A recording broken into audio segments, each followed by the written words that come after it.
तो सर बहुत सारे बच्चे जो यूपीएससी, ईपीएफओ के एपीएफसी या फिर ईयू एग्जाम की प्रिपरेशन में न्यू है, उनका ये सवाल होता है कि सर इन एग्जाम्स के बीच में कितना सिलेबस डिफरेंस है।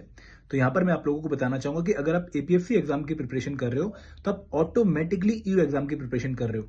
सारे के सारे कंपोनेंट्स ईयू एग्जाम के एपीएफसी एग्जाम का भी पार्ट है, लेकिन एपीएफसी एग्जाम में 4 कंपोनेंट ऐसे हैं जो आप लोगों को ईयू एग्जाम में देखने को नहीं मिलेंगे। ये 4 कंपोनेंट कौन से हैं? पहला कंपोनेंट है ऑडिटिंग एंड इंश्योरेंस। ये कंपोनेंट सिर्फ एपीएफसी एग्जाम में आता है, ईयू एग्जाम में इसका एक भी क्वेश्चन नहीं आता है। सेकंड जो कंपोनेंट है वो है इंडियन कल्चर एंड हेरिटेज। आपको सारे के सारे क्वेश्चन एपीएफसी एग्जाम में ही देखने को मिलेंगे इस टॉपिक के, ईयू एग्जाम में आपको ये टॉपिक देखने को नहीं मिलता है।